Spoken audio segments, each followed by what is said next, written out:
Spark mashinalarida oldi pasib, aynan buferlar, taylar, bardyorlarga tegib yoki kattaroq yamaga tushganingizda yerga ishqalan olib joningizga tegdimi?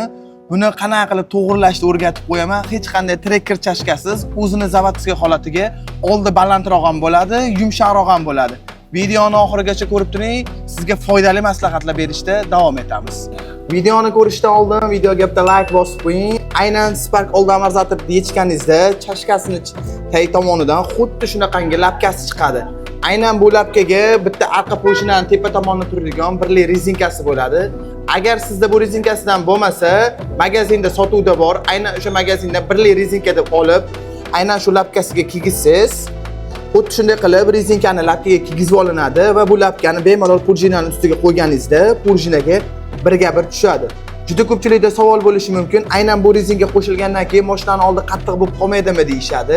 Lekin bu rezinka qo'yilgandan keyin mashinangiz oldi qattiq bo'lmaydi, yana ham yumshoqroq bo'ladi va balandroq bo'ladi. Agar siz amortizatorni Cobalt o'qli, Cobalt peredilkalidan qo'ygan bo'lsangiz, mashinaning oldi yana ham yumshoqroq bo'ladi, yana ham balandroq bo'ladi. Aytgancha, profilimga kirib tekshiringlar, Spark haqida juda ko'p ma'lumotlar qo'yganman. Aynan bu videoni Sparkga bor tanishlaringizga jo'natib qo'yinglar va bizning profilga obuna bo'lib qo'yinglar. Sizlarga shunaqa foydali ma'lumotlar berib boramiz.